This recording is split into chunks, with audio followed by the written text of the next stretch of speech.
Boom. We are live. Live after I don't know, you want to call it a dramatic opening night to week 1? I don't know if dramatic is the right word. Interesting. Dramatic, I would I don't know. say. I mean, it was a close game. It was a very close game. It was not a snoozer. No, it was not. Even though it hit the under and everything, but it was a very good game. Probably lots to talk about, and I'm sure we'll get to it from some of the questions or whatnot. But welcome in, everybody. This is, I guess, we did one last week, but this is, I think the first like official AMA because now we're in it. We're in week 1. We're actually doing some start sits. We have a game already behind us, so this is going to be really, really fun. So drop any questions down in the comments down below on YouTube on either DLF or 4for4. We'll get to as many as we possibly can within the next hour or so here. And then if you are so inclined to drop a super chat down below, we will get to that question immediately. We appreciate the support. It's not required at all, but if you do want to show a little bit of love and support, and then we'll answer your question immediately from that. Super chats are also an option. And speaking of which, we already have one at the very top at the beginning. 10 minutes ago, Mike is asking, in a start 2 half PPR, would you do Garrett Wilson, Chris Olave, or Miles Sanders? Start 2 of them this week.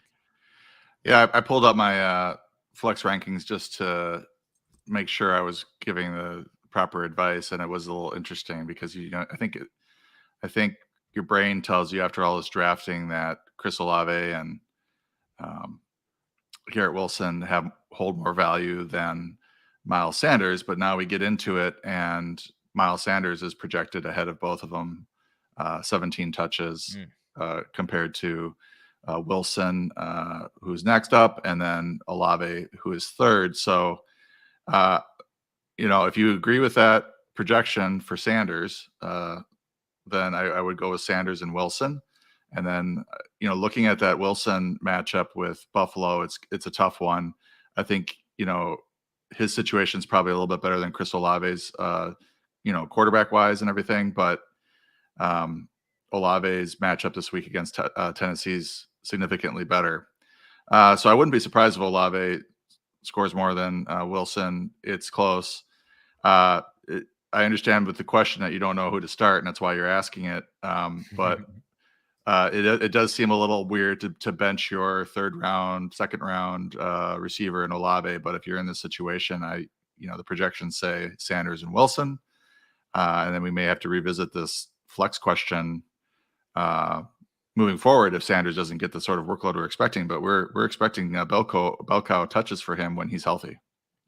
Yeah, I would start Wilson and Olave, but I'm not as deep into the redraft projections and rankings and weeds as you are. So I'd probably trust John on that one, especially with the projected workload that Sanders is supposed to get. But I just like Olave's matchup against Tennessee, and Garrett Wilson, I think, is going to be phenomenal. It is a floor. It's a floor ceiling question too. So sure. Sanders running backs, it's a lot easier to get them the ball. So they have that floor. They're playing Atlanta, bad defense last year, but they did invest a lot on that side of the ball.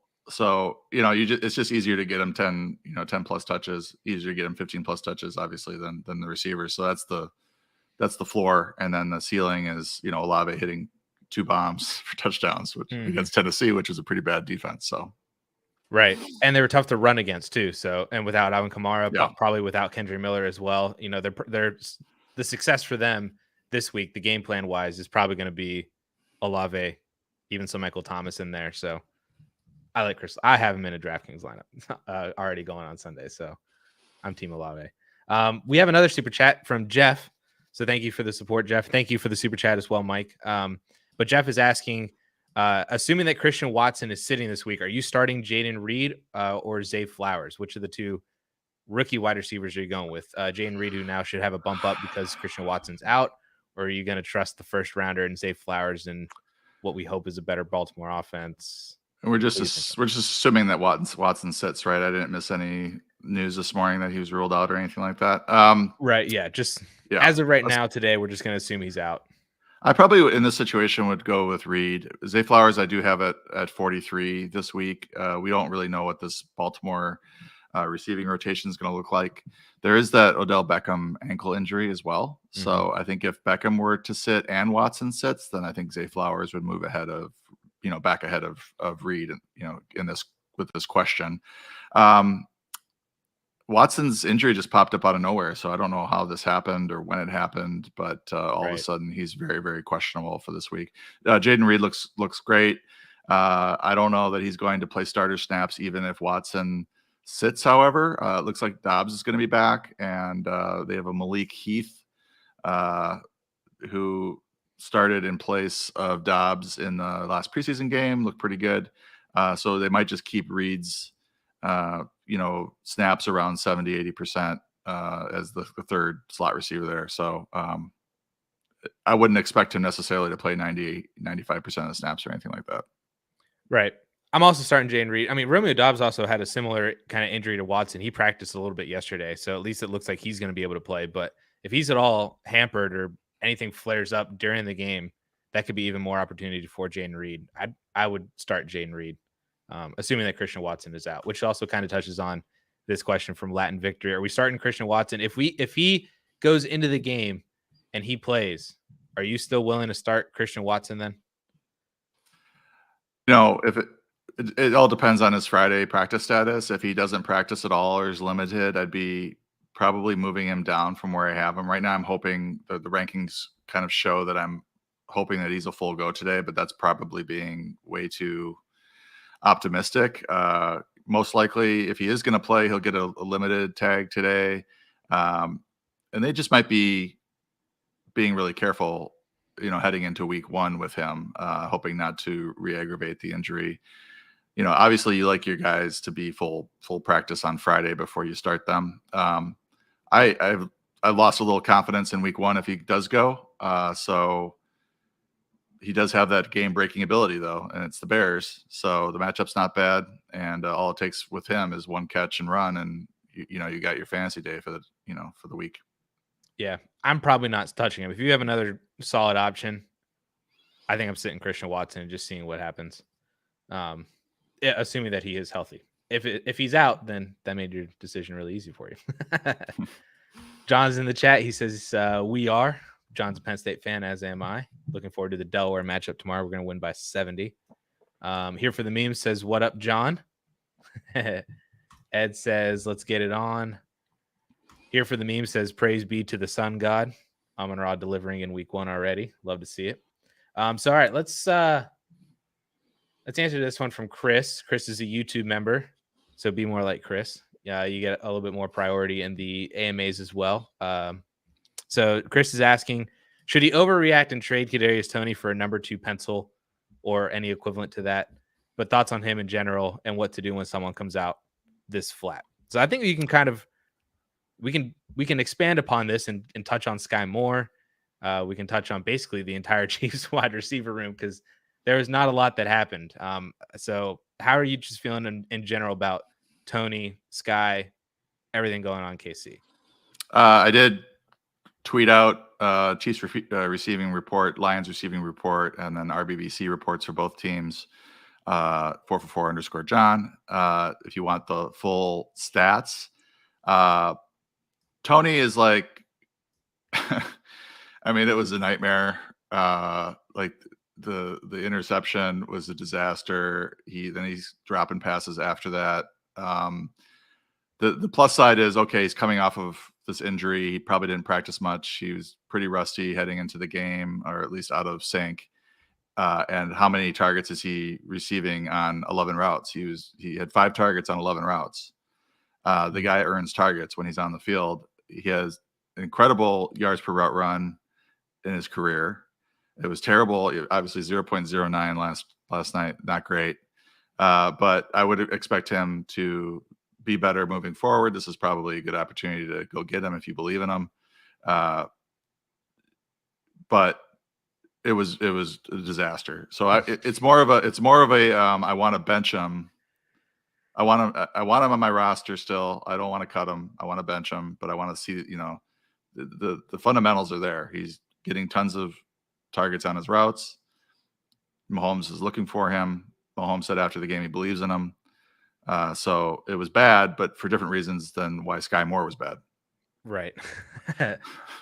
Yeah. I think the benefit with Tony though is that like we have to remember that he didn't have a training camp essentially. Like he missed all of training camp. So he's still, I mean, you could say that he had an entire offseason to get integrated into this offense, but he just joined this offense late last year, then doesn't have training camp. So he's still trying to find his way in here. But like you said, the signal's still there that he is, seeing a good number of targets per route run.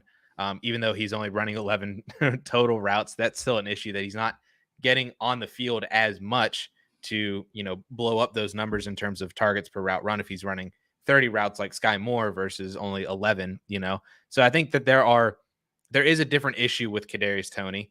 But I think that there is a little bit more upside and still things to believe in and hold on to for Tony versus Sky, which I'd imagine that you're kind of in the same mindset as I am with Sky, is that that was like the worst possible outcome for Sky Moore. Dude runs 30 routes, plays like 80% of snaps, has like 3 targets. His target share was no different than MVS or Rashee Rice, who's a rookie as well. And it's just, he's not separating himself from the other wide receivers in this group in a game where he should have been the guy to separate himself as the more experienced and more highly upside kind of guy. So I'm kind of fine just writing off Sky Moore until he tells me otherwise. So I would just say that, Tony's issue is very much injury related, missing camp related. Like the 11 routes might be due to his conditioning or just integration in the offense. So, and then obviously the drops. So Sky Moore, on the other hand, ran 31 routes. So what I don't get here is that the team obviously sees something from Sky Moore in practice to give him this much run. So what is he doing there that he's not doing in games or in just this one game? I think it's a 1-game situation. He was also an 8th, 9th round pick. I wouldn't cut him yet, but he's definitely one I would bench to see what happens here. We're also, I think the worst case scenario would have been 15 routes with 2 targets and no catches as opposed to 31 routes. Cause there is that like the team likes him. So why do they like him? Maybe we'll see it. And then the other thing is that they're running like a 7-man rotation at receiver. So it's bad for everyone until 3 or 4 guys can really emerge and become consistent targets. But then the problem then whenever Kelce comes back is he's going to get 10 plus targets a game anyway. So it's going to further relegate all these other wide receivers to the back burner. And if none of them are able to separate themselves, it's just going to be horrible. So keep them on your bench. Don't cut them yet, but in a week or 2, if they're still not doing anything, then I'm cutting these guys. Here for the memes with a $10 super chat. We appreciate you here for the memes. Welcome back in. He's been a consistent, I was going to say follower, but follower is not the right word. A consistent viewer of this stream for the past few weeks, even before you and hopped on. So we love here for the memes, but he's saying happy week 1. Amon-Ra had a solid outing for me last night. Had a solid outing for probably everybody that started Amon-Ra last night. Starting off my 3-headed monster for my Dynasty 3 wide receiver league, still have Garrett and Tyreek to play. Who do you see having a better week 1 out of the 2 between Garrett Wilson and Tyreek Hill? Garrett Wilson obviously playing Buffalo. Tyreek has to go across the country to go play in LA against the Chargers. Both are pretty rough matchups, I would say, especially given Tua's history with the Chargers. But who do you see as having a better week between the 2, Garrett Wilson and Tyreek? I have Tyreek at 2 and I have Wilson at 10. I think it's a matchup situation. I guess there's some history here with the Chargers and the Dolphins, but Tyreek figures to line up a lot with JC Jackson, who wasn't very good last year in coverage, and we'll probably see Tre'Davious White on Garrett Wilson quite a bit. So I think it's a over under total type situation and a matchup situation for these individual receivers. I'll take Tyreek Hill, just the better player. More, I don't want to say he's more of the alpha, but I mean, he's Tyreek Hill. You got to give him the ball. And I expect the Dolphins to be throwing a lot this week, even if they might not be overly efficient at it. I expect him to be throwing a ton, and Tyreek should be the guy getting a large majority of those, as should Garrett Wilson. But I think it's great to have both those guys. And you had Amon-Ra go last night, who scored like 20 points. So you're looking fantastic, dude. You've definitely built out these dynasty teams very well, very, very well. And we appreciate the support. Thanks for being here. All right, let's see what else we got in here. Parker's asking Justin Jefferson and a 23 first or Kadarius Toney. He had a fantastic night, guys. Fantastic night. Take advantage of it. Put him on the trade block and see what you can get for him. John's asking a 12-team Superflex PPR. Tiered PPR looks like he gave Dulcich and Clayton Tune got Tank Bigsby and Juju Smith-Schuster. I love that personally. Would you rather have Dulcich or Tank Bigsby? Are you asking me? Yeah. If you want to. Yeah, go I didn't know that was a rhetorical question. Yeah, I think probably. Well, I mean, I guess it depends on your need, but probably Bigsby. It's an interesting because you got the point per carry going in there for Bigsby, but then you also got the two PPR tight end premium as well for Dulcich, who could have some opportunity with Judy out. I think we have to kind of see how Dulcich's role shakes out before we can really answer it. But that's the question right now, is whether or not he's got more value than Bigsby. Right. I think I'd take Bigsby over Dulcich, and I'm definitely taking Juju over Clayton Tune, even though Juju doesn't really give you much either. Jacob's got four flex options for this week. He's got 3 rookies in JSN, Jordan Addison, and Marvin Mims, or he's got tried and true Adam Thielen. Hesitant about the rookies this early, but he's leaning Jordan Addison of the 4. If you had to pick one of these guys, who you flexing this week? So he's got 4 flex options. JSN's coming off the injury, so I would kind of mark him off. I think it's between Addison and Mims for me. Thielen, I don't have real high right now. I have him at 74, so that's not very high. Addison at 38 in half PPR, Mims at 48. I think there is a bit of a concern about Addison's playing time week 1. There is a chance that he's playing behind KJ Osborne. Tampa has been up and down as a pass defense, but they're 29th last year in adjusted fantasy points allowed to receivers. Mims is also interesting with the matchup against Vegas. I think his playing time floor is higher. I guess it depends though on Jerry Jeudy, because Jerry Jeudy has been practicing. So I guess you have the same situation with Mims. If Jeudy plays with Sutton, then Mims is likely the wide receiver 3, Addison likely the wide receiver 3. In that case, I'd go with Addison. I think I've been worried about Addison for week 1 because I don't know if Minnesota needs him this week to beat Tampa. I just think that could just be so easily a more run heavy game, just because they get up really quickly. JJ has a touchdown to start the game off, and Madison finds the end zone, and then they just close out the game and run out the clock.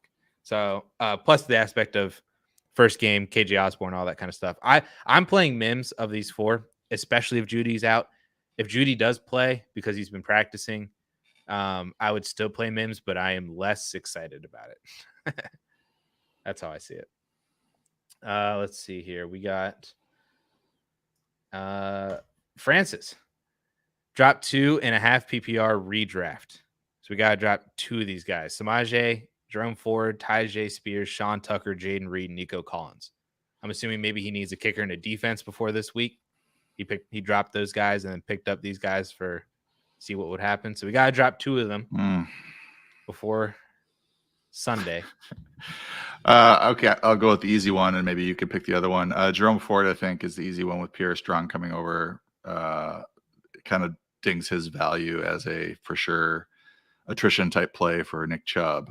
After that, Perrine is going to have weekly value. I think Jaden Reed, Nico Collins, I like both players. So it's kind of between Tyjae Spears and Sean Tucker. Looks like Tucker is both players are RB2s for their respective teams. So what do you think, Addison?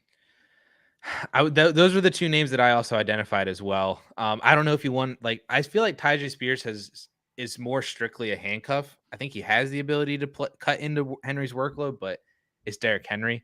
Right. Sean Tucker, I feel like, has more upside because that backfield has a little bit more unknown, and maybe he has the ability to ascend and get more touches with Rachaad White than Tyjae has with Derrick Henry. But I think that Tyjae has a more solidified role and watch this be the week that Derrick Henry gets hurt and you just drop Tyjae Spears, and now he's the most, sought after player after this week. So I'd probably drop Sean Tucker just to keep Tyjae, because I don't think if Rachaad White got hurt this week, I don't think people are rushing to the waiver wire for Sean Tucker as much as they would be rushing for Tyjae. I think there's also an argument, though, for Nico Collins, just because he's I feel like you could just find Nico Collins on the waiver wire in 10 different guys. So I feel like there's also kind of an argument there, but I think the running backs are a little bit easier to cut just because they don't have much of a weekly upside and value for you until somebody gets hurt. I would have a tough time cutting Nico. I had like a 10th round grade on him. And as I think he's the number one receiver for Houston. CJ Stroud has, there's offensive line issues there, but CJ Stroud's really good, accurate passer, deep downfield as well. So that plays into Collins' hand. I wouldn't cut him, but it also depends on your running back wide receiver situation. If you're stacked at one of these positions, that makes it easier to decide, which position to cut. That too. Jerome Ford's one. I think we'll say Sean Tucker's the other. But it's tough. I'd like to roster as many of these guys as I can, but Ford and Tucker. All right, final answer. Ed, full PPR. Who do I not start between Jacobs, Akers, Stevenson, Bijan, and Charbonnet? So you got to start 3 of those 5 guys. So I'm not starting Charbonnet. And right. Stevenson's not practicing today. I literally just got that notification before we went live that Stevenson's not practicing today, and I didn't see a reason why. I don't know if anybody knows why as of right now, but that is something. Yeah, I would bench Charbonnet for sure, and then Akers if Stevenson's going to play. But Akers is a fine start if Stevenson sits. Jacobs and Bijan, I think you have to play. Yeah, I agree. I think Jacobs and Bijan are auto locks. Are you worried at all about Stevenson's matchup against Akers without Cooper Kupp? He could see more of a receiving workload. He already had a workhorse volume last year at the end of the year. I mean, yeah, it's a pretty good matchup against Seattle, but Seattle is, they have nobody to worry about in the passing game. They know they're going to try to feed Akers. It plays both ways. It's better for Akers if Kupp's on the field, I think, overall. Stevenson's matchup against Philly is not terrible. Philly was 14th in adjusted fantasy points allowed to running backs last year. I think he's a low-end RB1, anytime he plays. So I'm in. You already convinced me on Stevenson. I was drafting Stevenson to be that guy anyway, so I'm all for it. As long as he's playing, I'm in. I mean, I think the health is now a question mark, so keep an eye on that. If it's dicey, then you might want to just plug Akers in, because Akers will get 15 plus touches in that game against Seattle. Right, for sure. Jeff hit us with a $10 super chat after the $2 super chat that he already sent our way earlier today. So Jeff, thank you so much for the support. So let's see what he got. He says, Devon A-Chain was dropped. Are you okay dropping McKinnon to try to get him? What percentage of fab are you bidding for a high value bench stash? I just want to clarify this. Is this redraft or dynasty? Because I feel like this could go one of two ways, but I feel like it's more redraft. But I just want to clarify that so to make sure I'm giving you the best possible answer. Do you want to field this one first? So my other question to this is, are you able to drop McKinnon right now? You're in a league that allows you to drop him, or maybe he's thinking next week thing. Yeah, next week's waivers. Yeah. I'll just point out that McKinnon ran 18 routes. Isaiah Pacheco ran 21. That was a little bit unusual. McKinnon wasn't able. He had 2 targets in a game where they didn't have Travis Kelce. So, I mean, McKinnon was on fire at the end of last year, but that did not carry over. And it does seem like they are more willing to feed Pacheco, not only as a runner, but as a receiver. He had 4 targets and did well, 1.63 yards per route run. for Pacheco. Yeah. So I think McKinnon coming out of week one of the takeaways is that his role is not necessarily there. Yeah. So you did clarify it is redraft. So I'm definitely dropping Jarrett McKinnon for Devon Achane.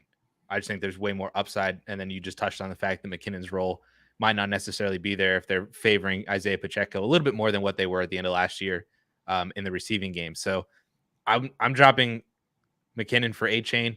Now the percentage, I'm terrible at fab percentages, and especially in redraft because I have such a dynasty mindset and I just spend it all and then I don't have anything.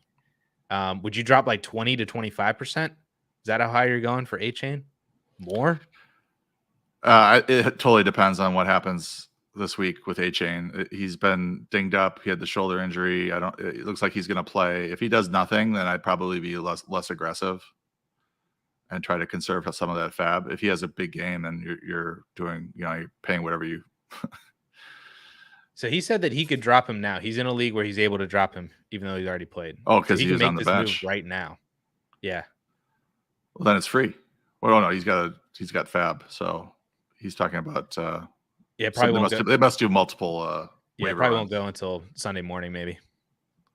Since Achane's on the waiver wire, I don't know that he must have been dropped. Okay, so there's 10 other owners likely that are possibly interested. I don't know, 15%. But how badly do you want him? Yeah, if you want him really bad, I'd go into the 20s. I think low 20s. You don't got to spend anything up closer to 30. I think 15% is a good starter, and then if you kind of get concerned about it, add $5 more.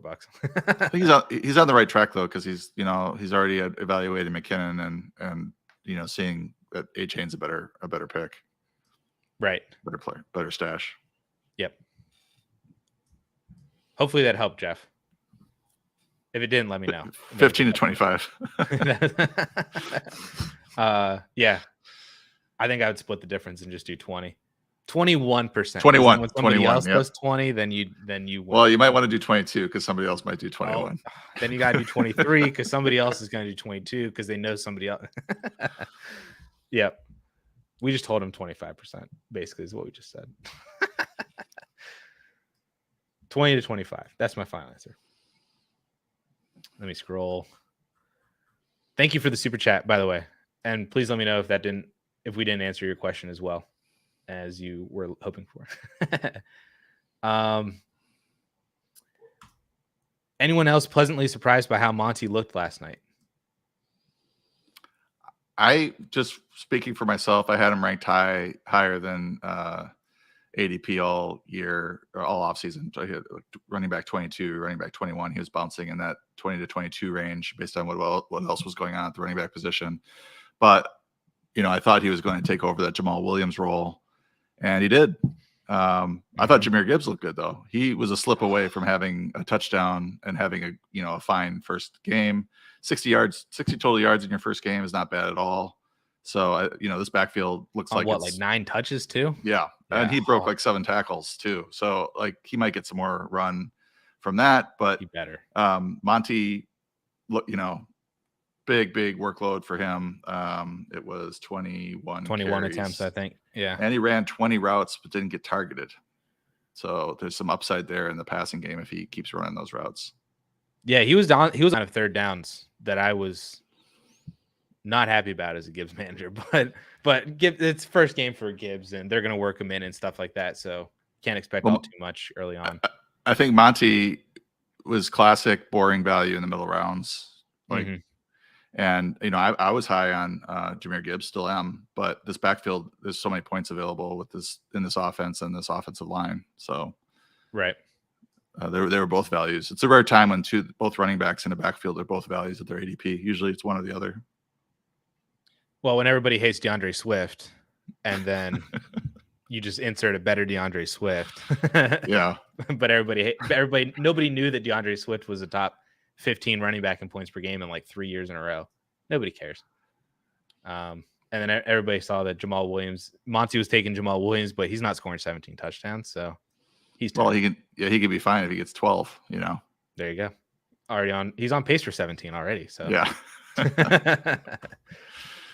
Would you flex? Speaking of DeAndre Swift and Jamal Williams, would you flex Swift, Jamal Williams, OBJ, Bateman, or Mims? I think we can throw the last three out. I think this is basically between Swift and Jamal Williams. Correct me if I'm wrong, though. Yeah, and I would. I'm double checking, but I'm pretty sure it's going to be Jamal Williams, given the situation in both backfields. I agree. Yeah. We just don't know what Philly's going to roll out there. The matchup's fairly bad against the Patriots. And then on the flip side, you have Jamal Williams, who it's not a great matchup against Tennessee, but he's likely to go 20 touches. Kendry Miller's got a hamstring injury. Kamara is suspended. So it should be the Jamal Williams show. If there's a rushing touchdown, it might go to Taysom Hill. That's possible. But Jamal Williams, are they pulling Williams to run Taysom Hill out there at running back around the goal line? I don't know. He showed he could score touchdowns last year. So, no, I just think 20 touches is too high of a floor to mess around with this week. Yep, I agree. I'm playing Jamal Williams. Swift might look really good, but I think he's going to have limited touches. Basically, let's see. We just saw what Jahmyr Gibbs last night. I could see Swift doing the exact same thing. And if he doesn't score a touchdown, I feel like Jamal Williams' usage and workload should just surpass a non-touchdown game from Swift. Nick's asking which tight end to stream this week: Schultz, Everett, Juwan, Ferguson, or Luke Musgrave. Wow. Yeah, these are fun. These tight end twos. I'm high on Ferguson. I've got him at 12. I have Musgrave right now. This is PPR. I have Musgrave at 10, given the injury to Watson. Question marks with Christian Watson. So if Christian Watson does play, then he might move down. And then I would say Ferguson. I think Everett's a solid play. I think Juwan Johnson's a solid play.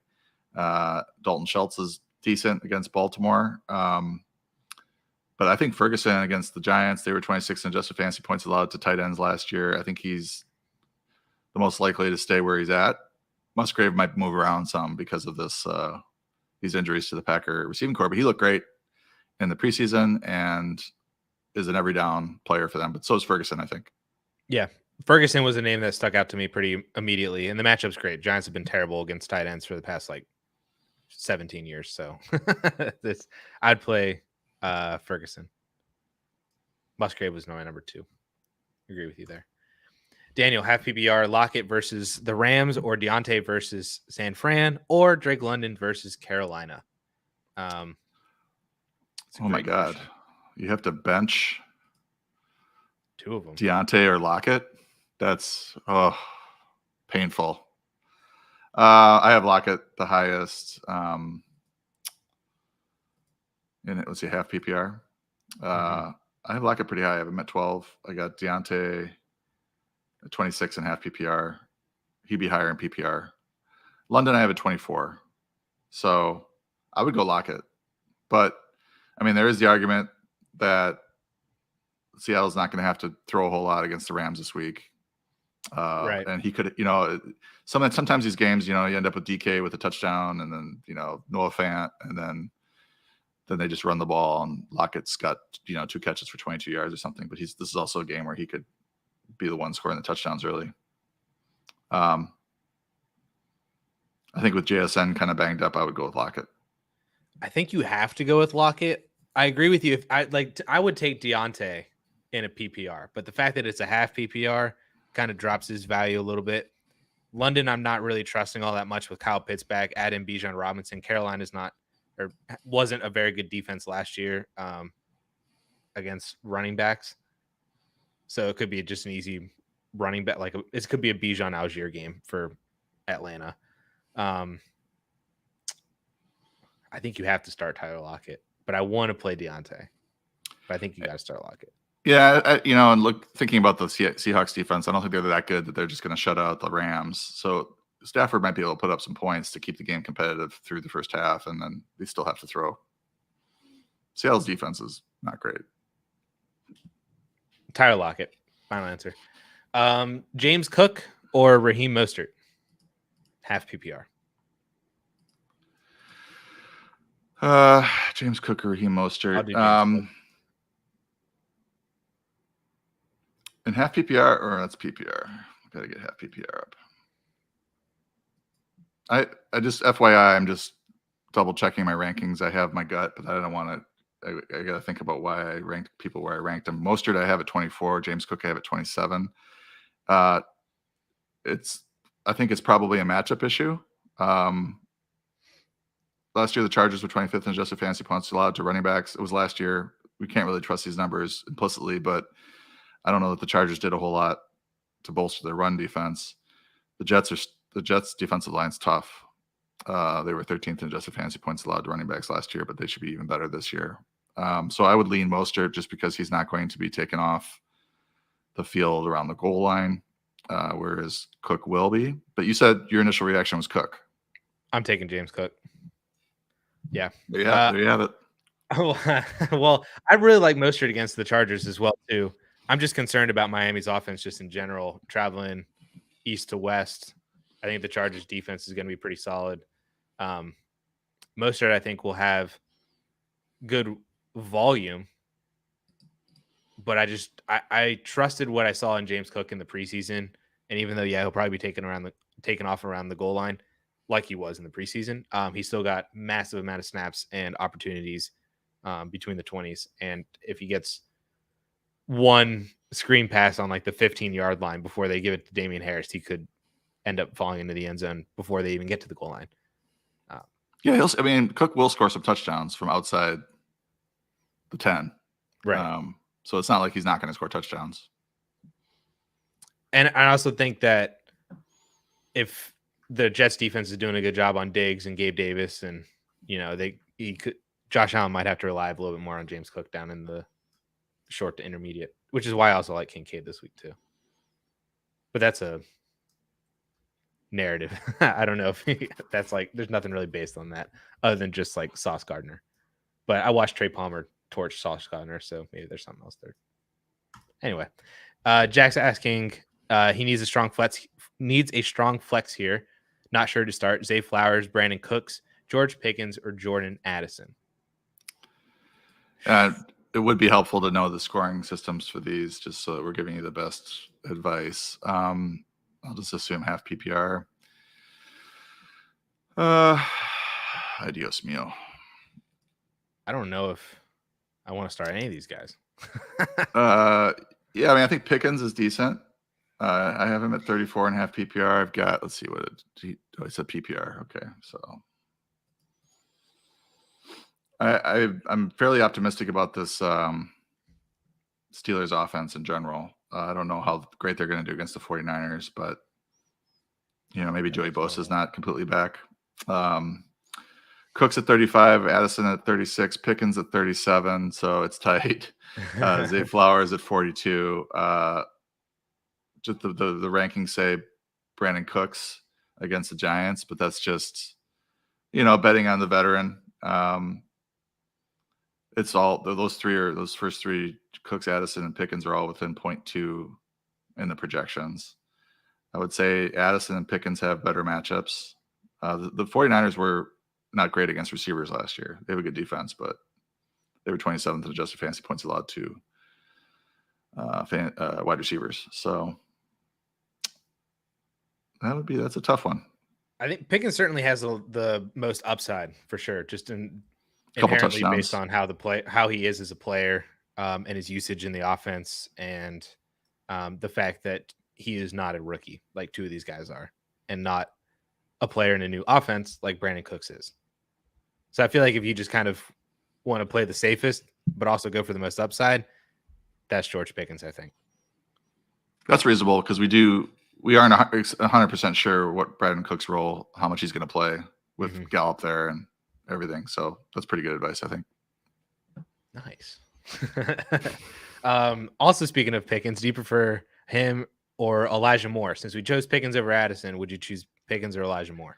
Pickens for sure. I don't know what's going to happen with this Cleveland offense. So, as regular readers know, I'm not in on Deshaun Watson right now. That might change. But based on what we saw last year, I think his QB9 ranking was egregious. Consensus ADP was pretty egregious. I realize he's got a ton of upside, but Elijah Moore is also dealing with Donovan Peoples-Jones, and everybody's writing him off. But he's a young receiver, had over 800 yards last year. He actually was one of the few receivers that actually clicked with Deshaun Watson last year. So I don't know that Moore comes in and is like the number 2 option automatically. I know they're trying to feed him the ball and trying to get him the ball in camp and different ways, but that just sounds to me like he might have a tough time earning targets in normal offense. So I would, I would lean Pickens, especially half PPR. I think that plays into Pickens' hands even more so than maybe Jordan Addison. The last piece of this is assuming that Christian Watson is out. If Christian Watson is playing, would you still play Watson over Pickens, or would you still take Pickens?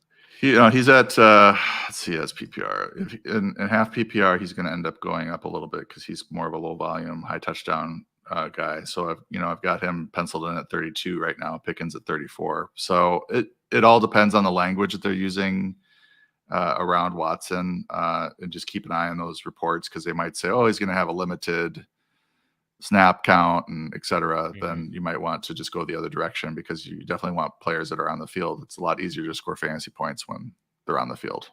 Right. I think I'd choose Pickens out of all Regardless. 4 of these guys, just kind of regardless, and don't really play around with the whole Watson injury right now because I feel like they're similar players. So just go with the one that's 100% healthy rather than the one who might be healthy. Peter has a super chat down here, so appreciate the support, Peter. He's asking, would you flex Jordan Addison or Brandon Ayuk if he's already starting T. Higgins and Jalen Waddle? A lot of Jordan Addison questions today.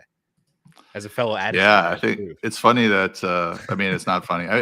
It makes sense. I mean, Addison's like right there on that flex fringe, and we don't know what his role is yet.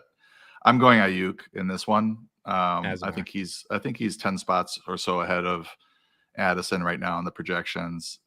There's definitely a scenario where Addison outscores him, but Ayuk will be out there 80% of the time. We don't know what Addison will be. And, maybe that game, as you mentioned earlier, that San Francisco-Pittsburgh game might be more competitive than the Minnesota-Tampa game. So, the fact that San Francisco might be throwing late in the game, I think gives Ayuk a little bit more of a he's also Ayuk is really good.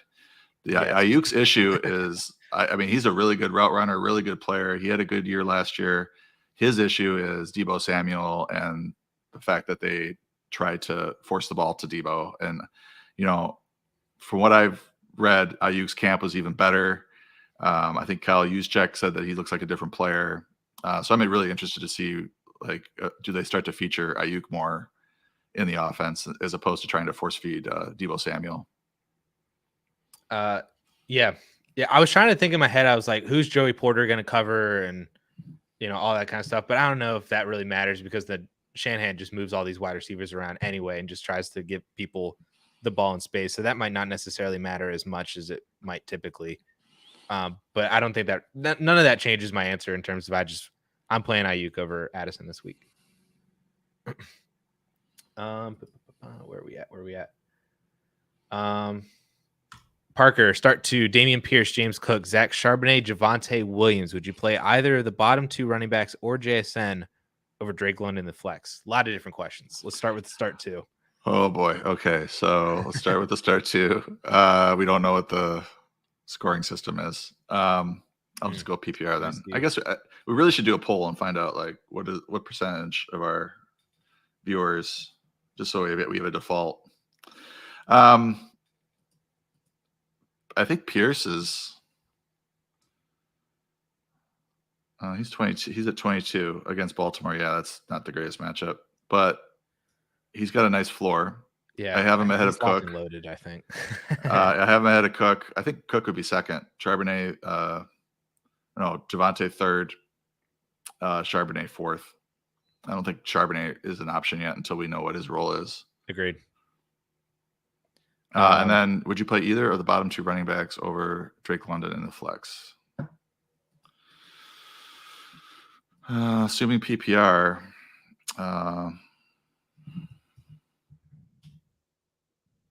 No, I would play Pierce, James Cook, and Drake London.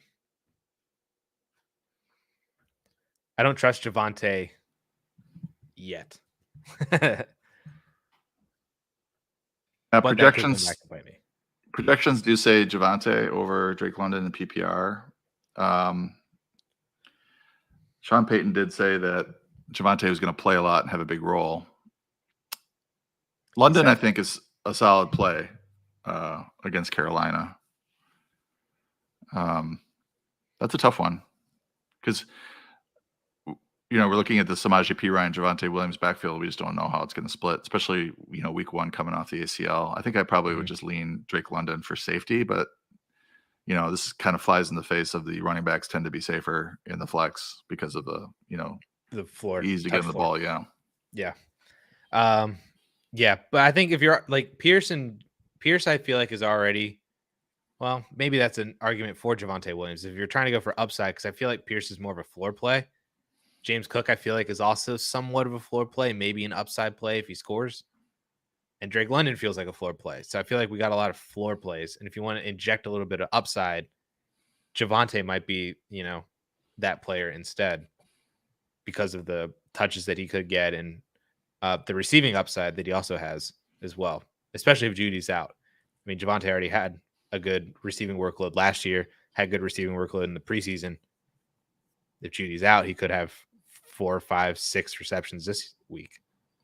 I would say London has pretty good upside as well. I would say similar to Javonte just because of the matchup. Carolina was 32nd last in the league in adjusted fantasy points allowed to receivers. And this is like, I know it's got a low total, this Atlanta-Carolina game, but it could be like a sneaky shootout. I don't know. I don't think either defense is terribly good. So Carolina's offense is not very good either. Unfortunately for Bryce Young, not there yet. Yeah, I'm sticking with my original instinct of Pierce, Cook, and London. I agree with that. Okay. Wrong one. Jeremy. That was half PPR, by the way. Parker hit us with the half PPR. Did that change your answer at all? It might make that might make Javonte a little bit more appealing. Dang, we just got the answer, and then yeah, no, we got the answer. I hate to, but I'm like, this is the most accurate podcast. I don't know if it is, but it's the super chat, AMA super chat. I don't have to be accurate. London, Javonte and London. I mean, they're separated by 2 points in the projection, so it's not a whole lot. It's not like a huge confidence to pick Javonte over London, but making it half PPR does make Javonte a little more appealing. Yeah, I would just say with Javonte, week one, be cautious. Good player, good, real world wide receiver one like Drake London might be a better play. He's going to play 89% of the snaps. Javonte might only be out there for 10 touches. We don't know. Sticking with our original answer. Yeah, I'm going to stick with it. Jeremy with the $5 super chat. We appreciate you, Jeremy. He's asking, in a 1 wide receiver spot and 2 flex spots left, would you start Kenneth Walker, T. Higgins, DeAndre Swift, Christian Kirk, Brandon Ayuk, or James Conner? So we need 1 wide receiver between Higgins, Kirk, and Ayuk, which I think that would be Higgins. And then we need 2 flex spots from the rest of the guys. And we don't have a scoring system again. Oh crap, Jeremy, scoring system. Go quick. Okay. James Conner is in for me as a flex. I picked Higgins and James Conner already. Okay. James Conner. God, these Cardinals. Nah, dude, he's gonna have like 25 touches this week. He might. If they're trying to win, are they trying to win? I don't think it matters. I don't think it matters if they're trying to win or not. And this may be a dumb question. Who's K. Will? Kenneth Walker. That's KW3. Oh, okay, gotcha. I thought that was an I. I would say, Walker. I think he's the third one. Walker, Higgins. I'm going James Conner. You can Ayuk or Conner, and I think a lot of that depends on the scoring system. Jeremy, scoring system. Just drop a comment. 38. Ayuk's going to be a lot lower than 38. Yeah, I agree with you then. I'm going to go with my projections whenever I don't know gut. Connor with his 15 carries and 2.1 receptions, 77 Listen, man, projected he was a yards. top 5 running back over the last half of the season without Kyler Murray. All right, this is what we have in James Conner right now. We should get his name spelled correctly, though. Come on, Jeremy, clean it up. John said 25 touches from their own 20-yard line. Yeah. T. Higgins in the wide receiver spot, Kenneth Walker and James Conner as the flexes. That's how I would do it. We got another one from Jeff. $5. Jeff, thank you so much. He says that he waited too long and Daniel Jones is his quarterback. Am I streaming quarterback now, or are you comfortable with rolling him out there every single week? And in parentheses, he says he's not comfortable this week. I wouldn't worry too much about this week. I mean, how did Jones do against Dallas last year? That's a good question. He had a bad game week 3, 13.7 fantasy points, 14.5 at Dallas in week 12. So it wasn't great. Not nearly, his ceiling's significantly higher. His average was 18.1. So I guess there's that. Like, the Dallas defense is pretty good. Generally speaking, though, I'm totally fine with Jones in mediocre or good matchups. He was my second late round quarterback target after Geno Smith. So in situation, I don't know how big your bench is, but if you have a spot, I don't mind having 2 spots dedicated to quarterback, keeping Jones. You don't want to cut him and then rotate another player through that other spot, or, find another good QB2 option and then just play the better matchup if you're uncomfortable with Jones in bad matchups. He's got the rushing floor. And, the other thing with the Giants too, I think that they're going to be better throwing the ball with Darren Waller. They got Jalen Hyatt. They got Sterling Shepard back. Wan'Dale Robinson should be back. So there's more receiving options. They kept the guys that were pretty good last year, except for Richie James. They kept Isaiah Hodgins and Darius Slayton. So, and Saquon. I think, yeah, they got Saquon as well. So I think the baseline yardage should be higher than what it was last year. I mean, Jones was really playing with a short hand in the passing game and did a lot of his damage with his legs. Like, he could still do that with his legs, but I think the passing game will be a little bit more consistent this year. I was trying to think of which quarterbacks are possibly out on waivers right now that you could stream ahead of him. Do you have like a couple names that are just better options that you like more than Daniel Jones this week? Like, would you take Sam Howell? I'm assuming Sam Howell might be on waivers. Would you just drop somebody else, pick up Sam Howell, play Howell against Arizona? Jones came in at 11 this week, so I'm not worried about it. Tua's not available. Howell's at 16.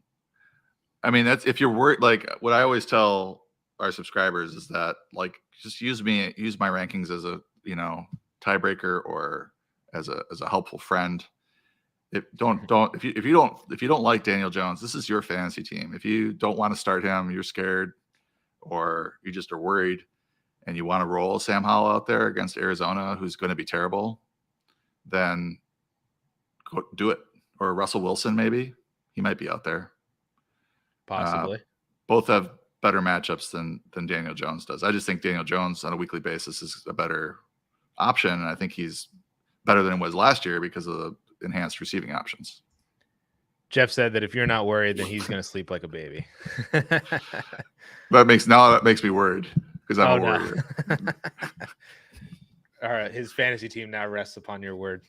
Yeah. Parker became a member. Thank you, Parker. Be more like Parker. I think this is on the DLF side. So we have a bunch of videos that are on top of just being just supporting the channel on top of being a member. We have a bunch of videos on the back end that are member only, dating back all the way to January. Some of them probably aren't relevant right now. They probably have some like rookie talk in there or whatnot before the NFL draft. But at least on the DLF side, we have a ton of backlogged member only videos, and one just dropped yesterday. I just dropped one yesterday on how I view roster construction in Dynasty. So you get that with the membership as well, on top of just being supportive of the channel. So thank you, Parker, for becoming a member and being supportive. Hopefully, there's enough info in all those videos back there that we can provide a little bit more value on top of that too. Let's see what we got here. Can we get through some quick ones real quick? We haven't talked about Terry McLaurin. Do you trust him if he's playing this week? Yes. I won't have him ranked in the top 20, I don't think, like as a must start, but he was full participant yesterday. So once I see that, my trust in the player goes up quite a bit.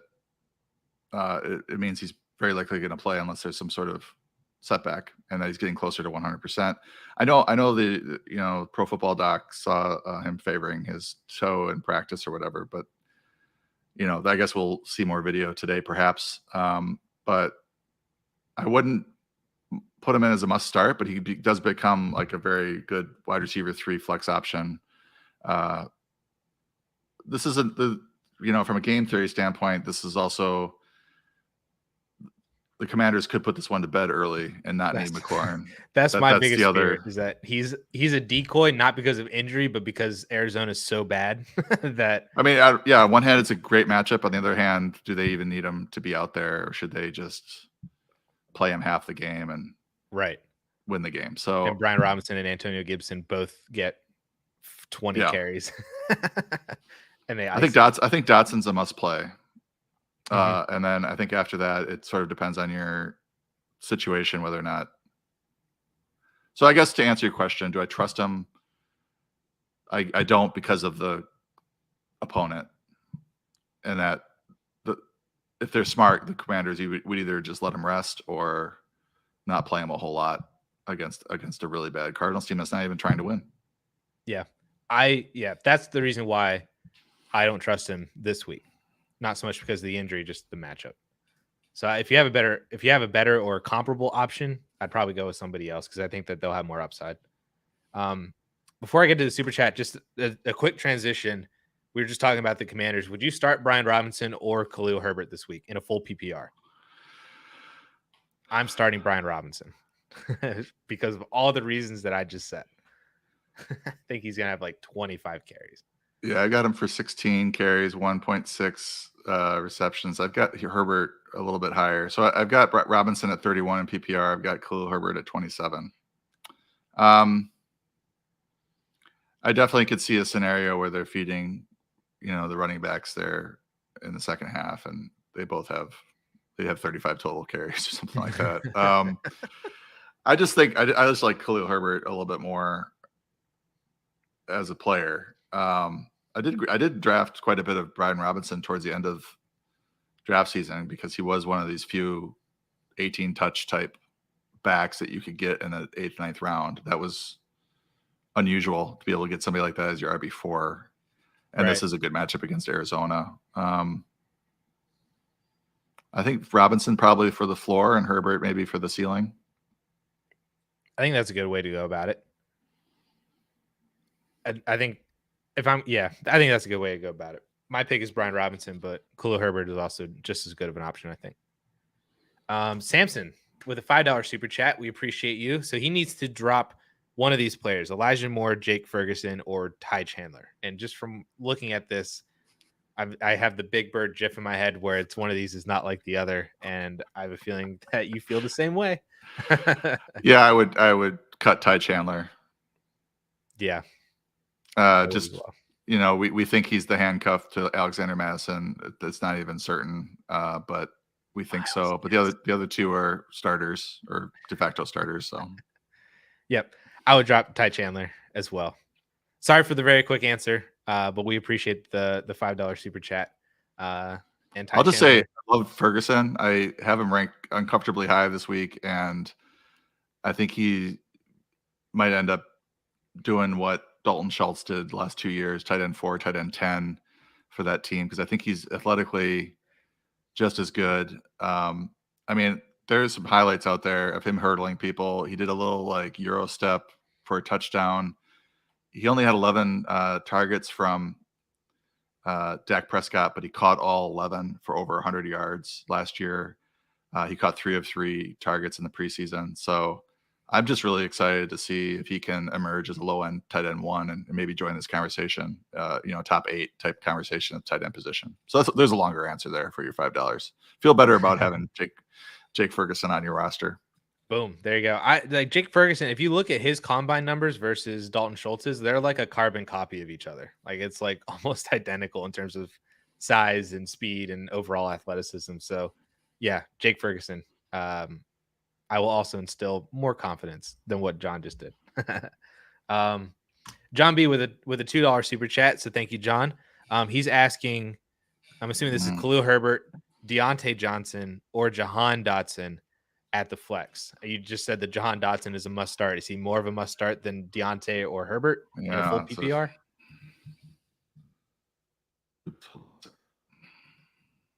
I think it might be Deontay. Yeah, Deontay is tough to bench in full PPR. But I do have him a little bit below Jahan. So this is maybe one that I would wait on the McLaurin news. If McLaurin is out, you start Dotson, and then if McLaurin plays, maybe you start Deontay. Matchup is slightly better for Deontay against the 49ers, and that game it will be competitive longer, most likely. And Herbert, I don't think. Well, he's got that floor. I think Deontay has that floor though too. Yeah, he does too. If he's gonna see 8, 9, 10 targets. Yeah, and maybe he gets a touchdown to start off 2023. That'd be fantastic. I'm team Deontay on this one. There's some upside there. 8 for 90 and a touchdown would be nice. Yep. Or just 8 for 90, 17 points. Just boom. Done. I'm taking Deontay.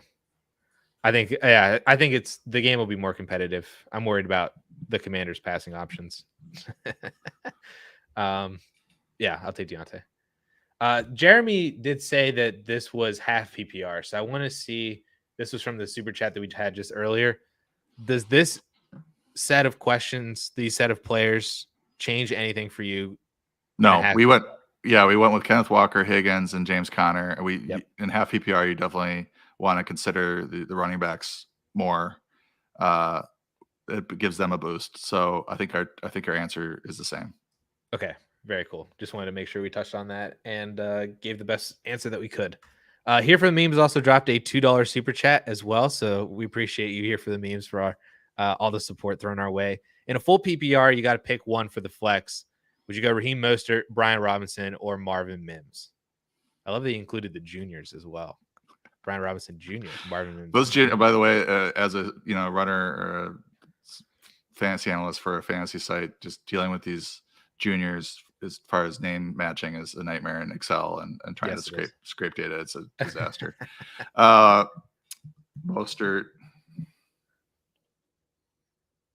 The full PPR makes it a little bit interesting because I think Mostert will have more of a receiving volume and floor than Brian Robinson will. But I mean, we've been talking the last like 5-10 minutes about this Commanders game and the game script that could possibly happen where Robinson just might see a crazy amount of volume. Yeah, I lean Mostert. I don't think Mims is in the conversation right now. Unless Judy sits, then maybe you could talk yourself into it. But I think Mostert for me. But yeah, I mean, you're having me come around here on this Robinson volume floor a little bit. I'm telling you, man. I'm raising 30 touches. It climbs every single time we talk about him. The number of touches that he's going to have in this game. I would go with Mostert. You've got him. He's the RB1 in Miami for now. I would go with him in a game that should be competitive the entire time. So that's my pick. But Robinson is a fine pivot if you want to go with Addison's gut. Well, yeah. Well, I think Mostert is also a good option. Like I'm not dismissing Mostert either because it's PPR. I do think that he'll have more of an upside. If he has, 3 receptions, that's going to be better than Brian Robinson having 5 or 6 carries. That just automatically cancels each other out. So the upside I think is definitely there for Mostert in a full PPR than it is Brian Robinson. Dog. This is Solo. He says I can stick around as long as we have super chats to answer. Oh, there you go. Solo likes the money. There we go. Rock out. $2 super chat. Full PPR. 1 running back, 1 flex. Javonte, McLaurin, Kenneth Walker, Brandon Ayuk. So we need 1 running back out of that group. 1 flex. I think it's Kenneth Walker is the running back for me. Walker and Ayuk right now. I think even if McLaurin plays, you start. Well, Javonte might be an option, but again, I don't know what that backfield's going to look like. I project it to be, 50-50, 55-45, but it could be 40-60, tilted towards Samaje Perine. So I would lean Walker and Ayuk. I think Walker's solidified into the running back spot, and I would also go with Ayuk over Javonte. Not worried. I'm not putting McLaurin in there. We just touched on our concerns about him in the game script. And see, Jeff lives in DC. He's actually hearing 40 touches for Brian Robinson. 40. So we're completely undervaluing Brian Robinson right now. It's going to be 50 by the time this chat's over. Oh my gosh. Don't even get Can you imagine? 50 touches for Brian Robinson this week. All right. I'm trying to see if there's anything in here that is relatively of interest before we close out in here. We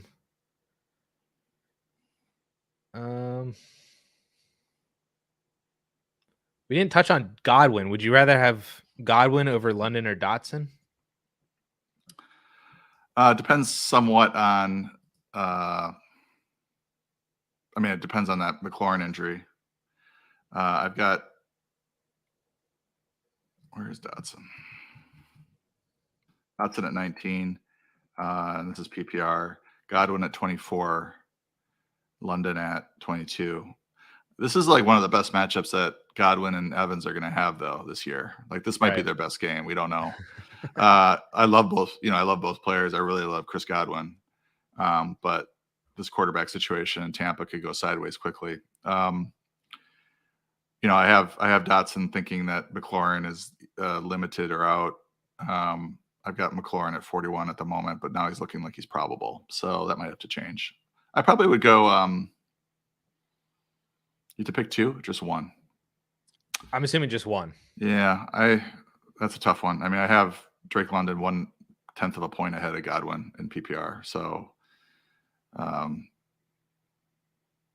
probably would go London, but Godwin's more established player. Quarterback situations are pretty similar. Mm-hmm. The Tampa Vikings game could be a shootout, likely to be a shootout, but can Tampa even keep up? I don't know. I feel like if anything, Baker will like Godwin more. I feel like Godwin just suits the type of quarterback that Baker is. I would start Chris Godwin out of all 3 of these guys this week, because I do think that they're going to have to keep up. Whether or not they actually do keep up, I don't know, but they're going to probably throw a bunch. And I think Godwin should be pretty good for it. To kind of segue off of that real quick, Mike Evans or James Conner in a full PPR. We're just saying that this could be probably the best game that they have, that the Bucs wide receivers have this whole entire year.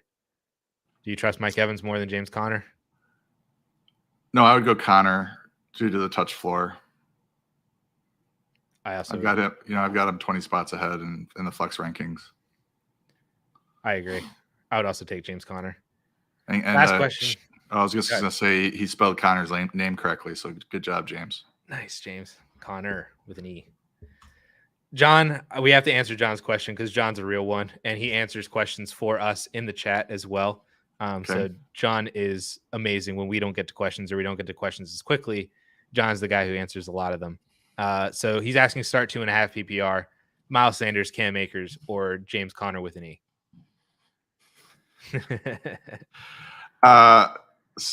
Flex rankings are close Conner's between Sanders and Akers and Conner. Yeah, you're all over Conner. No, I'd go Sanders and Akers in this question. John, you're breaking my heart. My whole fantasy season relies on like 3 players, and James Conner's one of them. weren't you pumping up Akers with the first question?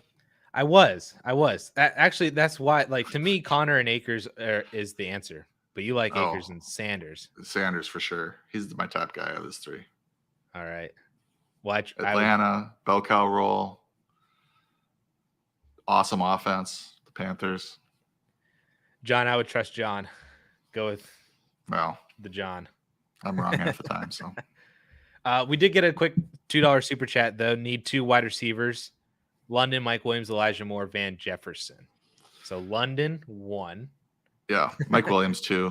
I think the other 2 are just kind of thank you for the $2 super chat, but London and Mike Williams stand out of this group.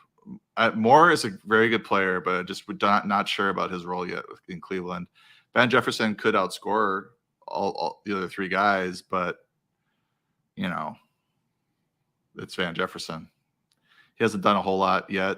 He is my highest ranked Rams receiver this week, along with Tyler Higbee at tight end, who I like a lot. But I'm definitely going with Williams and London of these 4. Yeah, I agree. Williams and London as well. So we appreciate all the super chats, all the support, all the love, guys. Thank you so much. If you have any more questions, drop them down in the comments on either the DLF side or the 444 side. I answer the DLF questions, especially if they're more related to Dynasty. If you have a start-sit question, I would throw that over on the 444 side, and Sal or maybe even John might even hop on there and give a little bit of an input on the redraft start-sit 444 side. So thank you guys so much for hanging out with us. We will be back again next week at 12 o'clock Eastern time on Friday for week 2 start-sit waivers, all that good stuff, AMA next Friday. So thank you guys so much for hanging out. We will see you guys next week.